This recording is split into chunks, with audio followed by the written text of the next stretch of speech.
మళ్ళీ same drinking water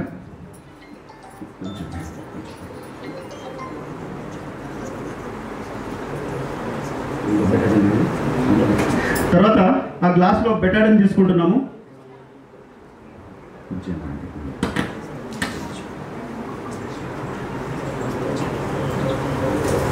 for example మళ్ళీ మనం మంచిగా ఉన్న బాడీకి ఏదో ఒక ఇన్ఫెక్షన్ గురైంది అనుకున్నాం, లేదంటే బీపీ ఉందనుకున్నాం, షుగర్ ఉందనుకున్నాం, లేదంటే జ్వరం వచ్చింది అనుకున్నాం ఫర్ ఎగ్జాంపుల్. ఓకే, ఇదే పేషెంట్ను 2 పేషెంట్గా డివైడ్ చేద్దాం. ఇప్పుడు ఫర్ ఎగ్జాంపుల్ జ్వరం వస్తే ఏం చేస్తారండి? మామూలుగా అయితే ఒకప్పుడు హాస్పిటల్కి వెళ్ళేది, కానీ ఇప్పుడు ప్రజెంట్ సెల్ఫ్ ట్రీట్మెంట్ తీసుకున్న తర్వాతనే, తగ్గకపోతే అన్ని అటెంప్ట్ అయిపోయిన తర్వాతనే హాస్పిటల్స్కి. తర్వాత అక్కడికి వెళ్ళిన తర్వాత కూడా మనం యూట్యూబ్లో కానీ లేదంటే నెట్లో గూగుల్లో చూసిన అన్ని డౌట్లు అడుగుతూ ఉంటాం, సైడ్ ఎఫెక్ట్స్ అవి ఇవి వాటి గురించి. సో కింద పెట్టండి సార్.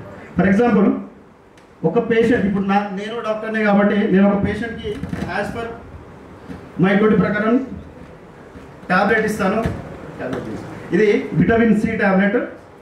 అందరూ కరోనా టైంలో విటమిన్ సి కానీ జింక్ కానీ వేసుకున్నారా?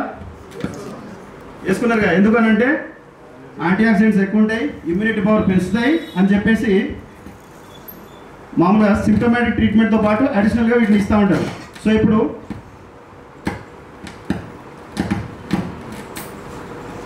సరే హాఫ్ అవ్వట్లేదు, ఒక పేషెంట్కి టాబ్లెట్ ఇస్తున్నాను.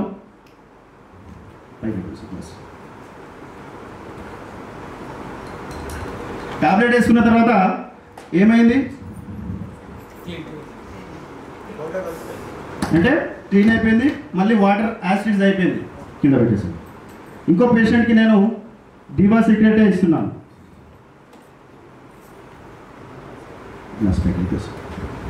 ఒక పేషెంట్ టాబ్లెట్ వేసాము, ఇంకో పేషెంట్కి డివా సీక్రెట్ సాచెట్ ఇస్తున్నాము. మిక్స్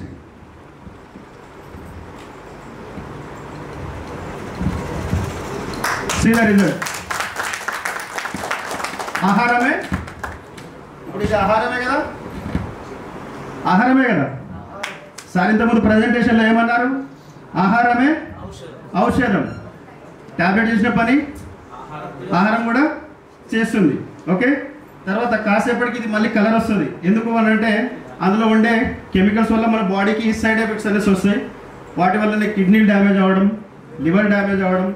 ఎక్కువ రోజులు మెడిసిన్స్ వాడితే ఆటోమేటిక్గా ఉంటూనే ఉంటాయి. ఓకే, గ్యాస్ట్రిక్ ప్రాబ్లం ఉండేవాళ్ళు రోజు పొద్దున పరిగడుపున ర్యాంటాక్ కానీ ప్యాంటోప్రజోల్ కానీ అలాంటివి వేసుకుంటూ ఉంటారు. అలాంటి వాటి వల్ల కూడా సైడ్ ఎఫెక్ట్స్, కిడ్నీ ఎక్కువ డ్యామేజ్ అవుతూ ఉంటుంది. సో అలాంటి వాటికి ఎక్కువ గురి కాకుండా సప్లిమెంట్ ద్వారా మీరు అందరూ తగ్గించుకుంటారని తెలియజేస్తూ థ్యాంక్ యూ ఆల్.